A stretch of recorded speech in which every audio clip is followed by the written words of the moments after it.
누가복음 6장 32절 말씀. 너희가 만일 너희를 사랑하는 자를 사랑하면 칭찬받을 것이 무엇이뇨? 죄인들도 사랑하는 자를 사랑하느니라. 너희가 만일 선대하는 자를 선대하면 칭찬받을 것이 무엇이뇨? 죄인들도 이렇게 하느니라. 너희가 받기를 바라고 사람들에게 빌리면 칭찬받을 것이 무엇이뇨? 죄인들도 어수히 받고자 하여 죄인에게 빌리느니라. 오직 너희는 원수를 사랑하고 선대하며 아무것도 바라지 말고 빌리라. 그리하면 너희 상이 클 것이요 또 지극히 높으신 이의 아들이 되리니 그는 은혜를 모르는 자와 악한 자에게도 인자로우시니라. 너희 아버지의 자비하심 같이 너희도 자비하라. 네.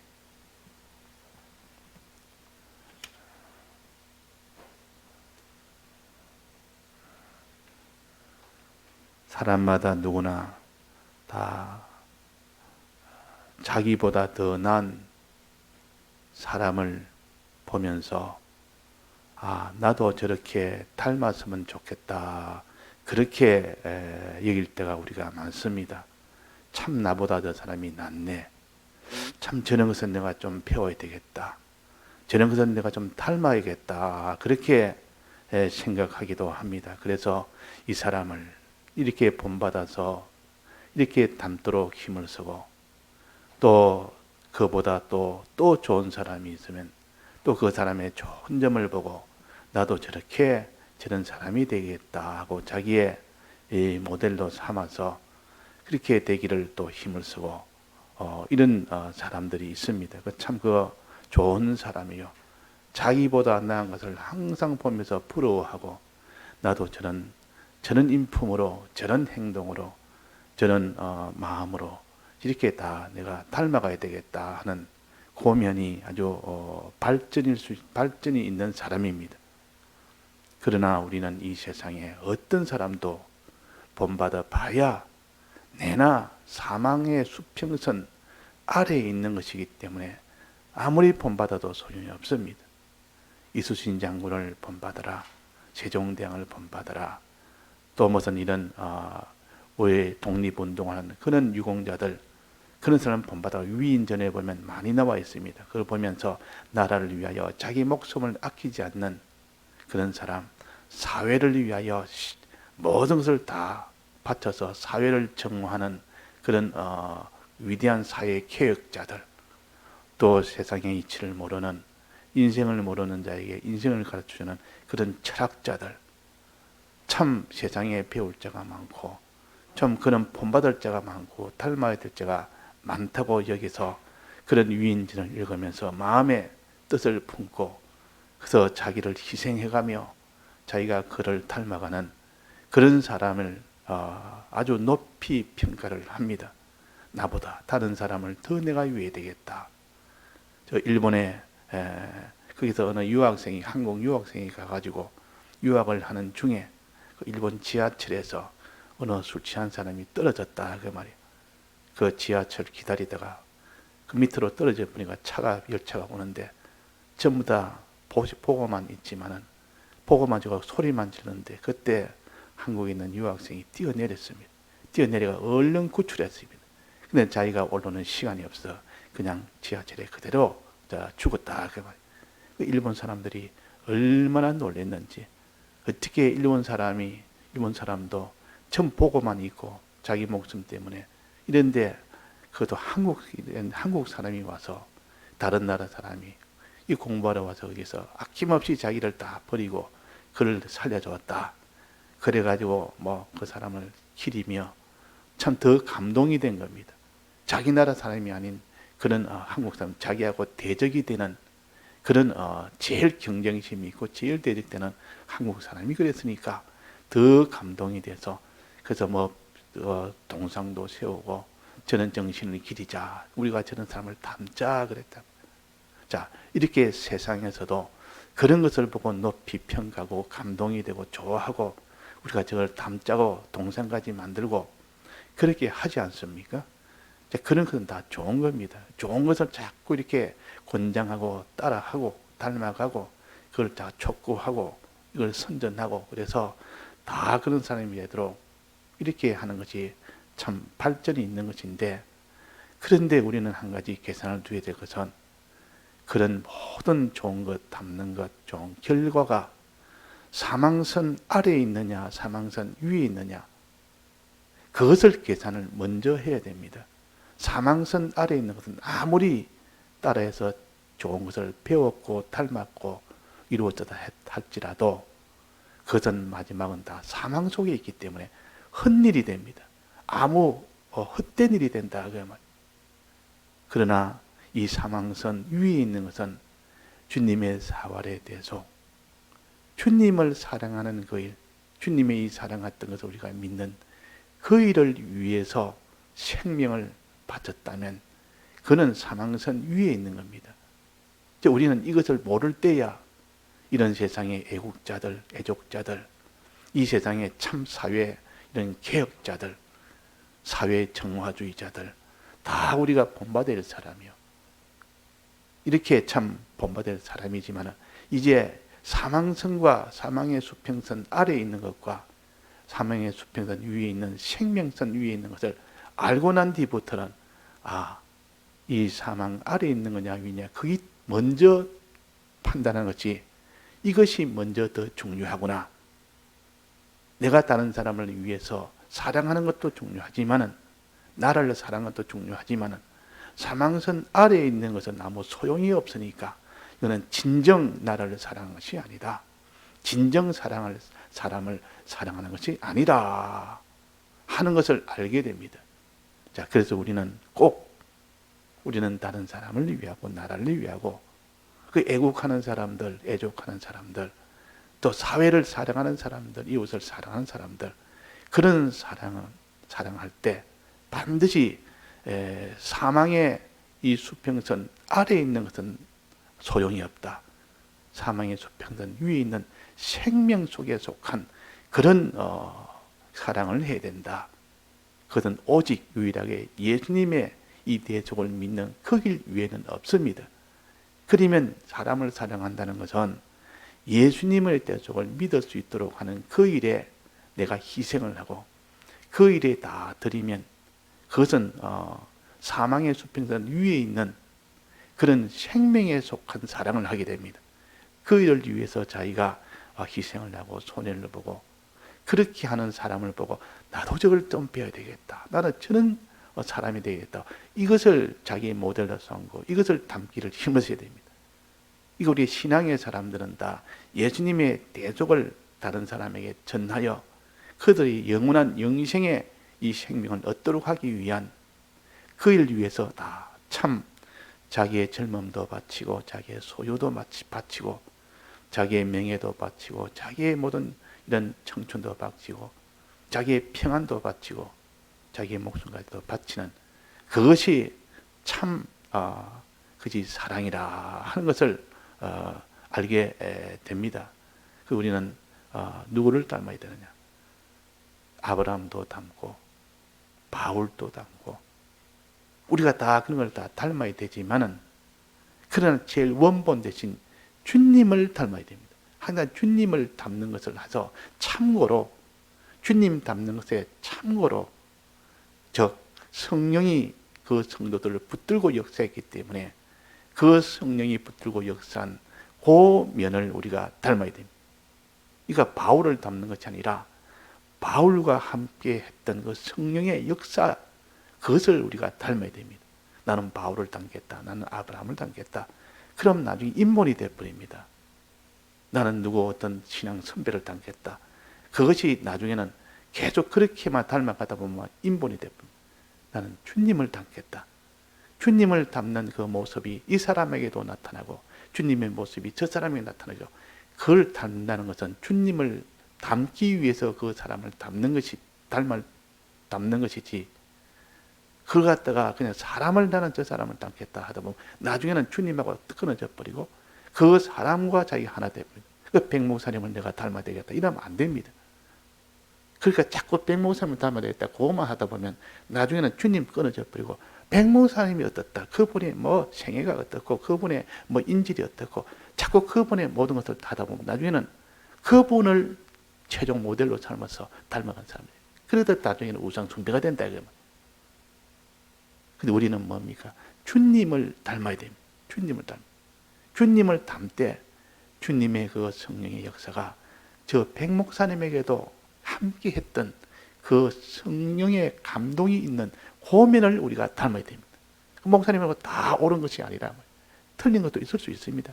그러니까 과거에 틀린 것이 있으면 내가 회개도 했고, 회개했단 말은 틀린 것이 있다 그 말이에요.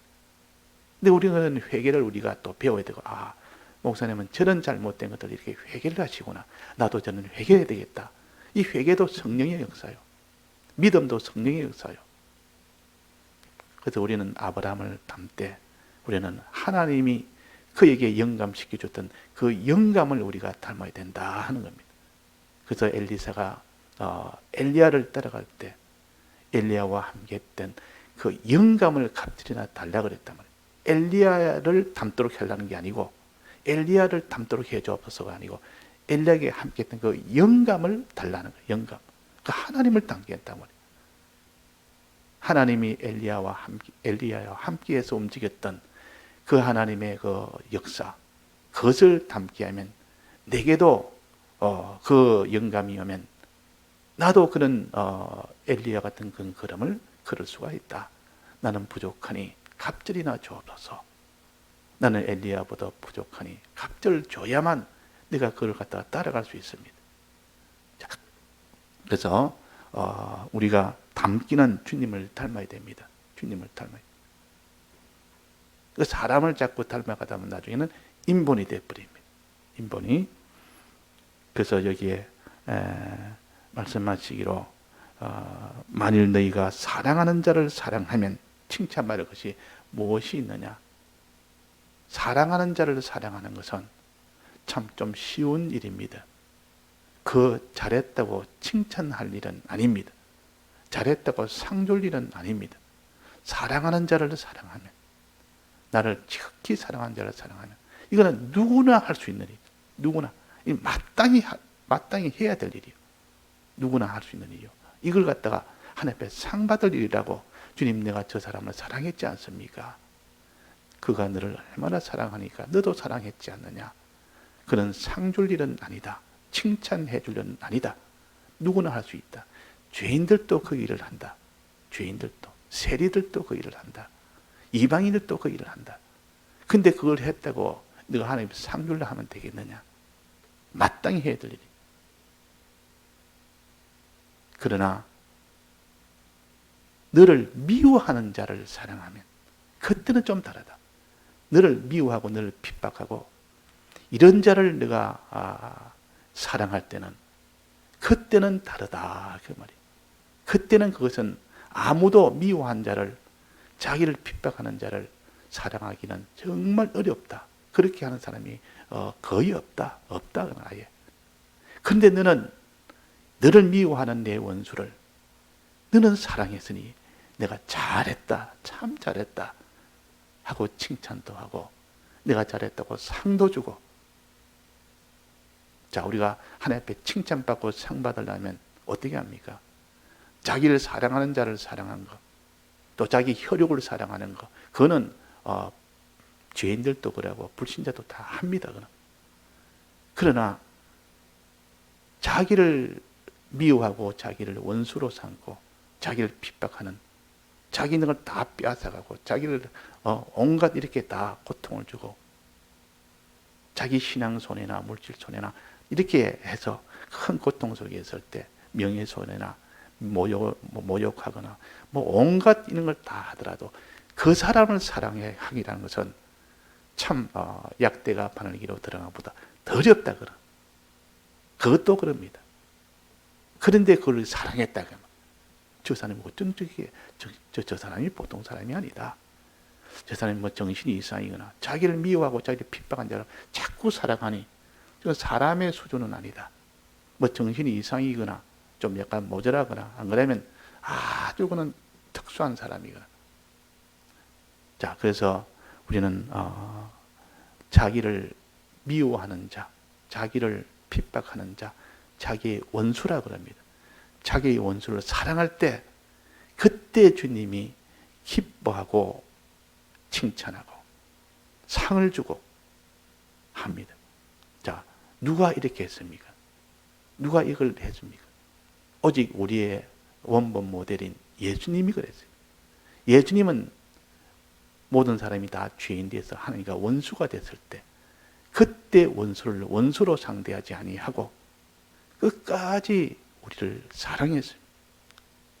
전부 다해서 사랑했습니다. 그러니까 원수를 사랑한 최초의 제일 큰 모델이 바로 예수님이시라.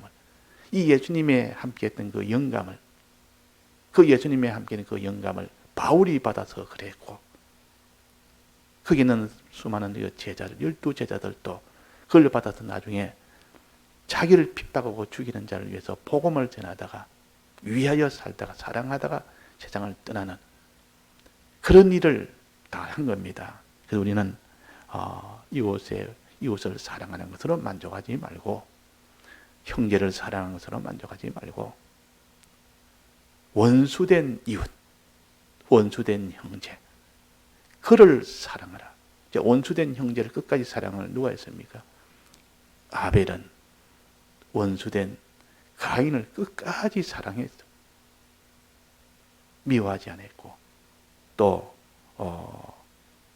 이 모든 이웃 중에 이렇게 끝까지 원수된 그들을 끝까지 사랑한 스데반처럼, 또 바울처럼 이방인 중에 그 복음을 전하다가 목숨이 끊어지는 그런 때도 끝까지 사랑했어요. 손영한 목사님도 마지막까지 그 원수를 위하여 복음을 전했고, 쳐도 때려도 이가 부러져도 그를 사랑했지. 그러니까 상이 있다. 거기는 하나님이 칭찬이 있고 상이 있습니다. 자기한테 잘해주는 사람, 자기를 위해 주는 사람한테 사랑해. 그거는 상이 없습니다. 자, 상을 이렇게 원수를 사랑할 수 있는 기회를 하나님이 줘야 됩니다. 원수가 자기를 핍박하는 이런 형편, 그런 기회가 있어야 사랑하죠. 하나님 전부 자기를 위해 주는 사람만 있지 원수가 없으면 사랑할 기회가 없는 겁니다. 사랑해야, 원수를 사랑해야 하나님이 상도 주고 칭찬하고. 그런데 그러면 하나님 앞에 어떤 사람은 주님, 내가 원수를 사랑할 수 있도록 원수를 주옵소서, 핍박을 주옵소서 기다리고 있는 사람도 있다. 그러면 그런 원수가 나타나면 이제 내가 사랑할 기회가 됐다. 이제는 이제 원수를 사랑할 기회가 됐다 해서 반가워서 그 원수가 자기를 핍박할 때 미워하기는커녕 이렇게 나도 이제는 원수를 사랑하여 주님 칭찬 좀 받아야 되겠다. 내가 원수를 사랑하여 이렇게 주님에게 상도 좀 받아야 되겠다. 주님이 날 얼마나 사랑했는데, 내가 원수 될 때 날 사랑했는데 주님의 이 사랑에 좀 갚아야 되겠다. 주님이 날 원수 될 때 날 사랑했으니 나도 주님의 사랑을 좀 갚아야 되겠다. 그러니까 원수가 있어야 되지. 원수가 없는데 뭐 사랑할 수가 있습니까? 자, 그래서 우리는 이런 원수를 사랑할 수 있는 기회를 준 것도 하나님의 은혜입니다. 이거 우리가 핍박하는 형편이 오면 은혜로 여기라. 너희가 여러 가지 고난이 있거든 기쁘게 여기라 그랬습니다. 고난이 오거든 기쁘게 여기라. 환난이 오거든 기쁘게 여기라 그래서, 그 말은 이제 원수들이 너를 해할 때 그때 너는 원수를 사랑할 수 있는 기회가 생긴 겁니다. 하나님께 칭찬받을 기회가 생긴 겁니다. 상을 받을 기회가 생긴 겁니다. 주님의 은혜에 보답할 기회가 생겼다 그 말이에요. 그러니까 이 비밀을 아는 사람은 기뻐합니다. 환난을 기다립니다. 자, 이것을 우리가 기다리면서 기뻐하지 아니하면 아무도 환난을 못 이깁니다. 못 이긴다 그 말이에요. 그래서 우리는 이런 환난이 오기 전에 이것을 마음속에 가득 채워서, 주님, 내가 나를 사랑하는 자를 나는 사랑했고, 나를 선대한 자를 위해서 내가 그들 선대했지만은 정말 그는 상이 없고 그는 칭찬이 없는 줄 압니다. 그러나 주님에게 상을 받고 이 칭찬을 받기 위해서 주님이요, 또 주님의 은혜에 보답하기 위해서 원수를 사랑하는, 여기에 주님의 칭찬과 상이 있으니, 기쁨이 있으니 원수를 내게 주옵소서, 핍박하는 자를 내게 붙여주옵소서. 그래야 내가 원수를 내가 사랑하겠습니다. 그렇게 원하고 원해야 주님이 주어서 시험 들지 않지. 그거 피하고 원수가 핍박받는 것이 두려워서 피하고 자꾸 안 오기를 바라고 안 오기를 기도하고 그 없기를 기도하고 평안하기를 기도하고, 그런 사람은 주면 어떻게 됩니까? 오히려 더 화가 되기 때문에 줄 수가 없습니다. 죄를 지으면 이제는 징계로 줍니다. 징계로 원수를 붙여 회개하라고. 그 징계로 원수를 떡 붙여줬기 때문에 그걸 갖다가 주님이 내게 사랑하라고 주셨다 이래가지고 이렇게 회개할 생각 안 하고 그걸 갖다가 또 무슨 이 십자가의 이런 하나님의 은혜라 해서 그렇게 상대하면 회개를 할 수가 없습니다. 그래서 우리가 이렇게 그 원수를 사랑해야 하나님의 칭찬이 있다. 또 원수를 선대해야 하나님의 칭찬과 상이 있다. 선대란 말은 선하게 대한다 그 말이에요. 하나님 중심으로 대하는 겁니다. 항상 사람을 대할 때 하나님 중심으로 대한다면은 하나님이 그 사람을 대하듯 내가 그 사람을 대하는 겁니다. 하나님 그 사람을 대할 때는 어떻게 대하겠습니까? 긍휼하게 대합니다. 항상 사람에 대해서는 긍휼히 대합니다. 원수까지도 긍휼히 대하는데 하나님에게 하나님이 대하듯 내가 하나님께 대하듯 그 사람을 대하는 겁니다. 하나님이 우리를 어떻게 대했습니까? 우리를 사랑함으로 우리가 악으로 행할 때도 끝까지 선으로 대했습니다. 자, 악으로 대하는 것은 그러면 악대라 할 수가 있겠습니다. 선으로 대한 것은 선대라. 악으로는 자기 중심으로 대한 겁니다. 사람을 대할 때 자기 중심으로. 저 사람을 이용해서 내가 이익을 볼까? 저 사람이 나를 다 핍박하는데 어떻게 내가 복수를 갚을까? 이게 때 악대입니다. 악대. 이거는 사람이 악대하는 이것이 내가 먼저 악을 행했나? 저 사람이 먼저 나를 악을 행했기 때문에 내가 악을 행하니까 정당방위 아니냐? 내로서는 이거 당연하게 할 수 있는 거 아니냐? 이 공평의 원칙에서 자기가 먼저 내게 악을 행했고 나를 갖다가 핍박했으니 내가 거기에 대해서 같이 핍박하는 것이 공평된 도리다. 우리는 공평된 도리가 틀릴 때도 있습니다. 오히려 공평이 아니고 그때는 그를 선으로 대라 그랬어요. 그는 악으로 대할 때 너는 악대하는 것이 정당하고 공평의 도리지만은 그러나 너는 하나님의 아들 아니냐? 하나님을 바라보고 사는 자 아니냐? 하나님과 같은 그런 사람이 되기를 원치 않느냐? 그러니 너는 악으로 대하도 너는 선으로 대라. 우리는 이렇게 선으로 대할 때 악을 우리가 악을 만나서 그 사람이 나를 악대할 때 나는 선대를 하는 겁니다. 그때 상이 있고 그때 칭찬이 있습니다. 자, 그런 기회가 와야 되죠. 다른 사람이 나를 악으로 막 대줘야 막 자기를 갖다가 막 자기 중심으로 순전히 자기 중심으로 나를 대해가지고 자기 나를 이용해 보려고 나를 악으로 대할 때 그런 형편이 와야 그래서 나는 선으로 대하겠다. 이 선으로 한번 턱 대해버려. 그러면 선으로 대하면 그 사람이 더 악으로 대할 때도 있습니다. 또 어떤 때는 그 선으로 대하면 그 사람이 푹 꾸꾸러져 가지고 악으로 대하는 것이 이제는 돌이킬 수도 있습니다. 우리는 그걸 모릅니다. 내가 그 사람의 원수를 사랑할 때, 내가 선으로 대할 때 그 원수가 더욱더 원수짓을 할 수도 있습니다. 그래도 우리는 해야 됩니다. 더 악으로, 더 선으로 돌이킨 사람도 있습니다. 또 어떤 사람은 자기가 사는 동안에는 선으로 대했지만 끝까지 자기는 악으로 대하다가 자기가 세상 떠나고 난 뒤에 선으로 돌이키는 사람이 있습니다. 그런 것들을 못 봅니다, 우리는. 그렇지만은 그것이 더 큰 역사가 일어납니다. 스데반은 악을 대한 자를 끝까지 선으로 대했지만 그들이 돌이키지 않았습니다. 그러나 죽고 난 뒤에 세상 떠나고 난 뒤에 그때 바울이 돌이켰다. 돌이켜서 큰 이런 구원의 역사가 일어난 겁니다. 우리는 이 땅에 살면서 악을 선으로 대할 때 그것이 눈앞에 보이지 않는다고 그것이 실패라고 여기지 말고 하나님 앞에 맡겨놓고 반드시 하나님은 악을 선으로 대하면 그 결과는 반드시 하나님이 칭찬하고 거기는 상을 주고 그들에게도 구원이 되는 이 역사가 반드시 이루어집니다. 다 같이 통성으로 기도하시다가 자유하시겠습니다.